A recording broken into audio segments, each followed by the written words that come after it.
What makes a raven like a writing desk? We often hear, especially on YouTube, the term going down the rabbit hole. It means you're exploring a topic that is much more expansive than it seems on the surface. However, no one on YouTube has gone down the rabbit hole of the very story where that term originates. Of course, I am talking about Alice in Wonderland by Lewis Carroll, the subject of today's video. Alice in Wonderland has one of two reputations. It's an innocent children's book, or it's an allegory for a drug trip. However, I don't believe anyone has explored the true depth of this seemingly simple and innocent children's book. No, the book isn't just a children's tale or some allegory for tripping balls, as they say. What it actually is something much more terrifying. Over these two books, the very basics of reality are thrown into question, and the very meaning of existence is at stake. This children's book covers questions of morality, law, meaning, existence, identity, geometry, logic, and even math as we know it. Throughout this video, we'll be exploring these topics through Alice's adventures in Wonderland, and have our entire perspective of reality shift beneath our feet, or above our heads, rather. Hello everyone, I'm your host, the Ghost with the Most, and today I am doing my first book review on this channel. I'm very excited to cover this book just because of how deceivingly simple it may seem on the surface, but once you go down the rabbit hole, there's a lot more to uncover. If you like what you're watching and hearing, consider liking and subscribing, as I have many more videos like this planned. Without further ado, let's jump down this rabbit hole together, as I do believe we are very late. So the story goes, little Alice was with her sister along the banks of a river, and just like any curious little British girl, she gets bored. Just in time, as fact, as a little white rabbit caught her eye. This wasn't a regular white rabbit, but a rabbit with a pocket watch, and not only with a pocket watch, but a waistcoat as well, to keep his pocket watch in. The rabbit was raving on and on about how he's going to be very late for something or other. Alice, who was very interested in what the rabbit was late for, followed him down his rabbit hole, and Alice's world changed forever. But before we see what Alice does next, let's take a closer look at this rabbit character. Ah, rabbits, such beautiful and fluffy creatures, truly an adorable creation. But then why is this one so frantic? What could a magical rabbit possibly be late for? A carrot appointment? This rabbit hops along in a panic and checks his watch with an almost religious fervor. We find out that this rabbit, usually a creature of whimsy and cuteness, is one that is constantly on someone else's schedule. It's not late for itself. Certainly it wouldn't be, it's just a rabbit. No, it's late for someone else. The Duchess, of course. If this magical world, if this Wonderland is truly wonderful, why is such a creature late?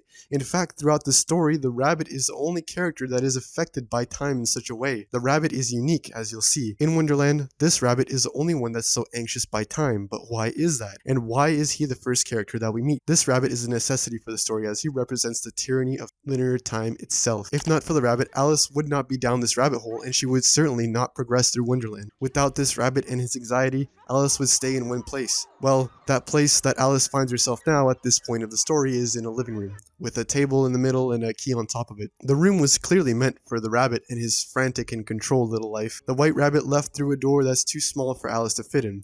Alice, not knowing what to do, Alice finds a bottle with the label on it. "Drink me," the label says. So she does, and she grows to a height and a size that's too big for the rabbit's house.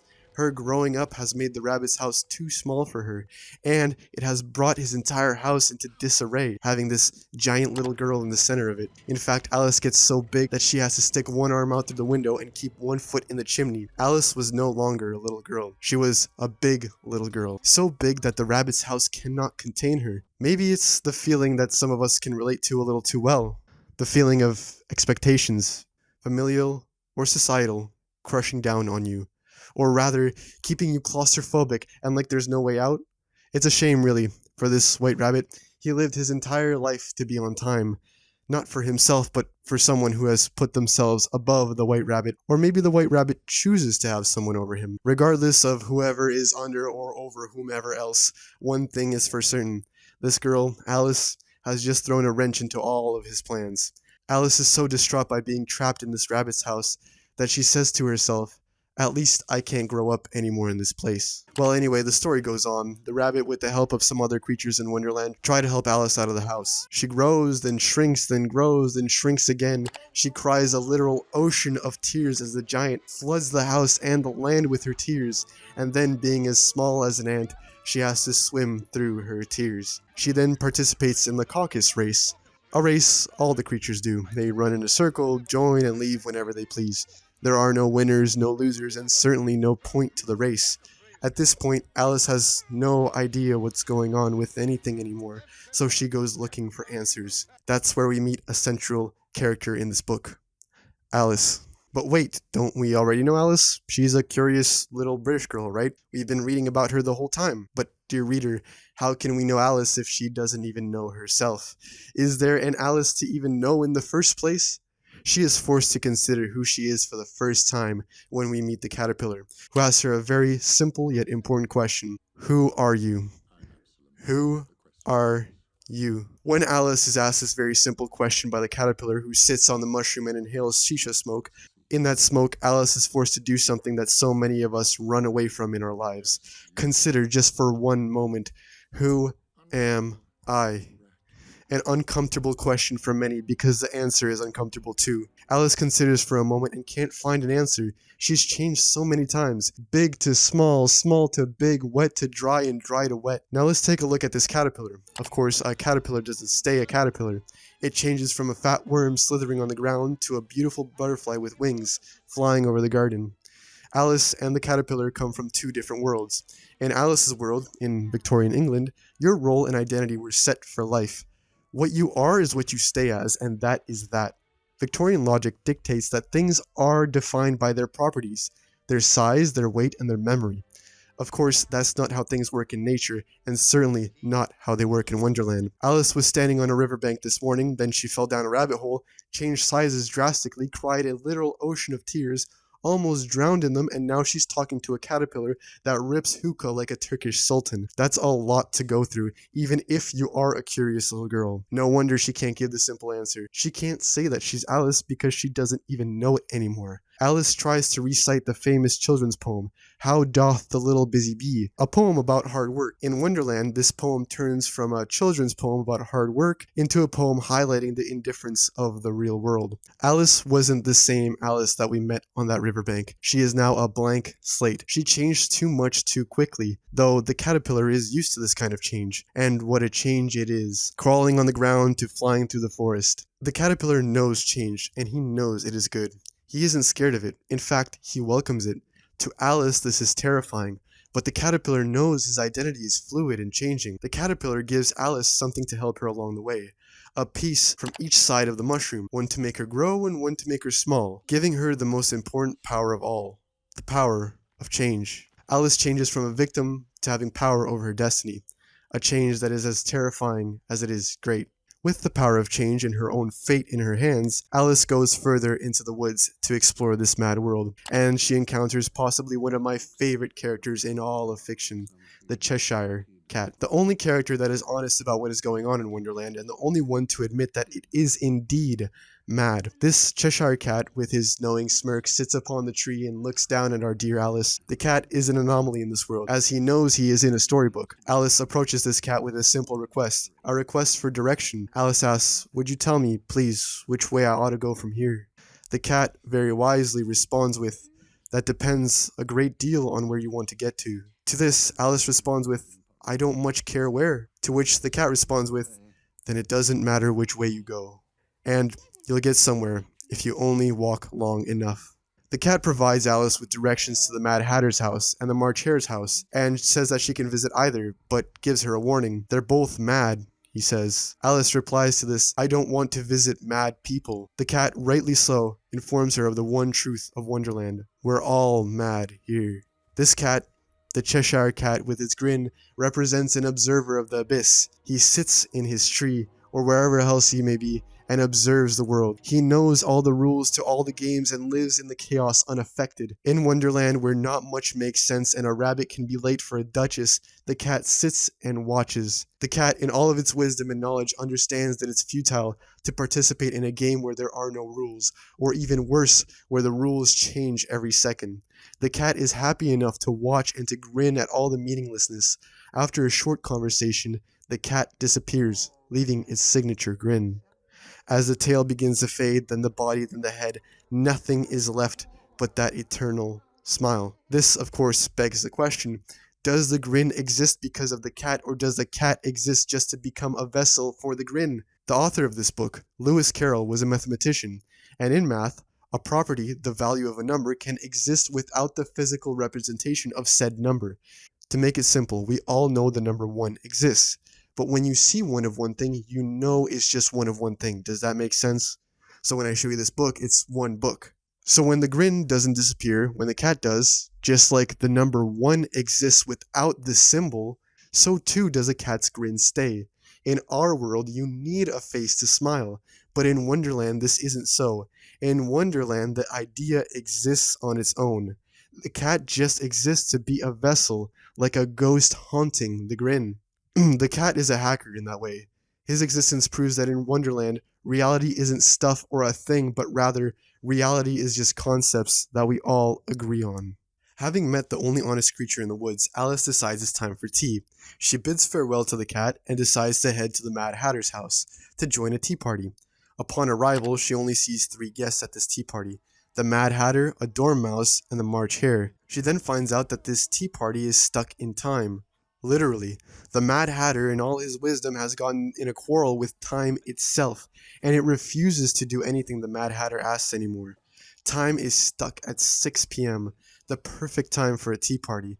For an unknown amount of time, the Mad Hatter and the March Hare have been stuck in this tea party, running out of tea, bread, and butter, and having the same conversation for possibly centuries. Because the Mad Hatter insulted time, they can't move in the 4th dimension anymore, so they are forced to move only in the 3rd, which means they constantly cycle the seats round the tea table, constantly switching seats just to find a clean cup, over and over and over and over again. Because even cleaning a cup takes time, and they are 4-dimensional creatures with full knowledge of time and how stuck they are, stuck in a 3-dimensional loop with no way out. They are like that for centuries. No wonder they've gone mad. Like the Hare and the Hatter constantly move in 3D space, focusing on the physical and not even having the time to clean up after themselves, so do we constantly consume without a second thought. We move from physical place to physical place, consuming what is in front of us and not cleaning up after ourselves. Like the Hatter, we are unable to move to the future or even take the time to do something so basic like cleaning up after ourselves. Here the Mad Hatter asks Alice the riddle, what makes a raven like a writing desk? Alice tries her best to figure it out, but gives up. The Hatter then reveals that he doesn't even know. Alice, using the old world's logic, tried to solve it. A logic where something means something and things correlate to one another, especially in a riddle. In this world, the question or the riddle, what makes a raven like a writing desk, doesn't really mean anything. It just exists to exist, even if its existence is meaningless. The language, the very words themselves have decoupled from their meaning, like the Cheshire Cat's grin in the previous section. But why did the Hatter even ask such a riddle, with no answer? Usually the answer is the reward for your wit, but this one just serves to waste time. Whose time though?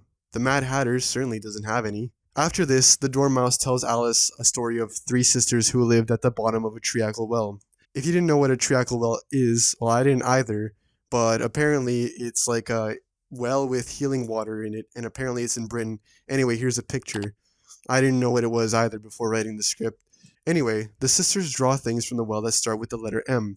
They draw memory, muchness, and mousetraps. What a world to live in, where you are able to draw muchness and memory from a well. If only it worked like that in ours. But what do memory, muchness, and mousetraps have in common? Well, they all start with the letter M, right? But that's about it. Through this story, we can learn that the arbitrary way we group things in our heads by what letter they start with, for example, is completely arbitrary. And furthermore, if you speak English, yes, those 3 words start with the letter M. But if you speak another language, those 3 words are completely different. For an English speaker, muchness, mousetraps, and memory are alike because they share the same beginning letter, M. But for someone who speaks another language, these words are completely different. They only relate to one another because you happen to speak English and you happen to understand that those words just happen to mean what they mean, even if ultimately they didn't have any correlation with each other whatsoever, besides the letter M, of course. But even that is arbitrary. Ultimately, there is no reason why those words, memory, muchness, and mousetraps, would have any correlation with one another. They only share some correlation in your mind for a completely nonsensical and arbitrary reason. Well, Alice has had enough of riddles with no meaning and words that start with M, so she leaves the tea party in search of answers, logic, adventure, who knows. but she ends up in the garden with the Queen of Hearts. In this garden, she has an encounter with 2 cards. These 2 cards are painting white roses red, not because they like red roses, but because they accidentally planted white ones. And the Queen will have their heads for such a mistake. Here we can revisit what we learned from the cat. Are these white roses now red because they've been painted so?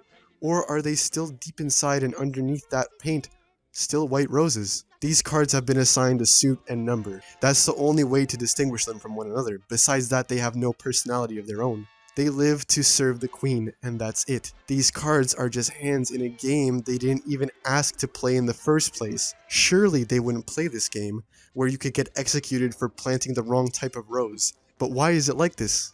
Does it have to be like this? The Queen of Hearts is a very arbitrary woman, one who will have you decapitated for anything. Her emotions are the law, and you better pray she feels good that day. Doesn't that sound familiar? In a world where you have to try your best to understand the ever-changing rules, even play by them, and abide by them even against your own will or desires, where that is already hard enough, there exists the Queen of Hearts. An arbitrary force, an emotional force that decides whether you live or you die or change or stay the same. Where is the sense in that? The Queen invites Alice to her croquet match, where the mallets are live flamingos and the balls are live hedgehogs. Fantastic. In this world, this arbitrary force that is disconnected from you and your problems, that has the power of upending your entire life, forces you to play a game that not only has zero meaning, but also no way for you to succeed. In fact, it's designed against you, so you are unable to succeed even if you wanted to. As she tries to play properly, the flamingo cranes his neck to look up at her, and he laughs in her face mockingly. Am I talking about Wonderland anymore? Alice very properly decides she will no longer play a game where the rules change every second and the equipment mocks you.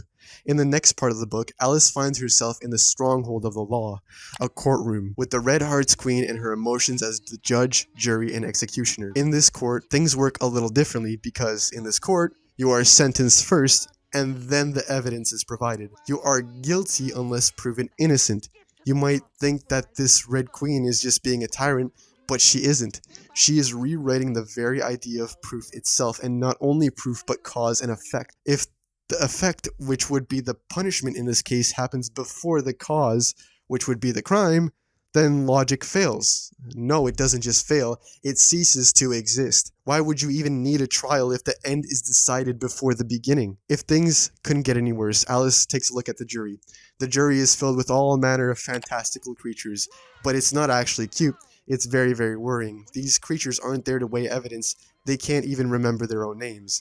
These creatures write down, and let me quote directly from the book, stupid things on their name cards. You may think that these are just silly animals with made-up jobs that they don't even understand, but fun fact, they represent the United Nations. It's almost as if, and now hear me out, they made all of this up and it doesn't mean anything. Their jobs aren't real, the law isn't real, and their court certainly is not real.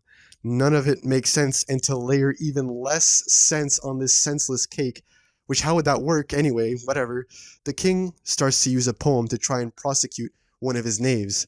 The poem, however, makes no sense and has no deeper meaning. The pronouns make no sense, and they seem to be used wherever in the poem with no actual regard for meaning or grammar. Still, the king somehow stretches and finds meaning, or whatever meaning he can think of, in the poem and uses that meaning to prosecute his knave. The evidence doesn't point to the truth. The king points to the evidence and he calls it the truth. Now, I can't say it here on YouTube, but thankfully Alice says it for us, what we're all really thinking. She looks at this court, this ultimate authority, and she realizes it's just a stack of old paper. So Alice watches all of this with confusion. These little creatures and cards being bossed around by the king and queen. None of it makes sense to her, naturally, as it doesn't make sense to any of us either.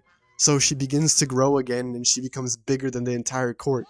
Alice doesn't only grow in size, she grows in reality density. She becomes too real for the paper-thin logic of Wonderland. It can't hold her down anymore. I mean, how could it? The entire court fits under her foot. She is getting too big for the queen and her rules and her court. But how could the queen execute this giant little girl? The court begins to stir in confusion and anger, and they keep trying to place these rules on her. But Alice, in one sentence, commits deicide. She tells the gods and all those who control this world and all those who inhabit it that they are nothing but toys. And the moment she stops playing this game, where a cat's smile can stain the trees, the queen makes up stupid rules, and the courts have no idea what they're doing, all that ceases to exist in one sentence. You are nothing but a pack of cards. They fly into the air like gravity itself doesn't hold them back anymore, and they lay upon the court floor as exactly what they are, no more and no less than the scattered debris of a broken hallucination. Alice wakes up on the banks of the river where we saw her before she jumped down the proverbial and literal rabbit hole. She tells her sister what she saw in her curious dream. The sister confirms that, yes, it was a weird dream, but her tea is getting cold and it's getting late. So Alice goes on to do what little girls normally do. I don't really know what that is, but I'm sure she finds a way to entertain herself. She lives with herself and the dream that she had. Well, my dear viewers, we have gotten to the end of this book. Next time you see a deck of cards, a curious white rabbit that looks like it's running late somewhere, or you're having tea at 6 p.m., ask yourself first, are you really in control of the rules, or are you just a guest at a table where the tea never ends? Alice, she woke up, but most of us are still painting the roses red, hoping that the Red Queen doesn't notice that we're white underneath. Well, that was my first book review on this channel, and I hope you guys enjoyed it because I really enjoyed making it, and I want to do a lot more book reviews. I want to tilt my content from gaming more towards literature and movies, but I will still do gaming content here and there. If you want to watch more philosophical videos, check out my YouTube channel, and if this video gets 200 likes, I'll do the second part, Alice Behind the Looking Glass, and there is a lot more to talk about in that book. Also, please read this book. It's relatively short, and reading is good for you. If you like this video and want to see more of me, please like and subscribe, as I'm planning on many more cool videos like this one in the future. And please comment your thoughts on this book. I respond and read to every comment, or at least I try to. Thanks for sticking around to the end. It really means a lot. That's it for today. Stay sublime. Bye-bye.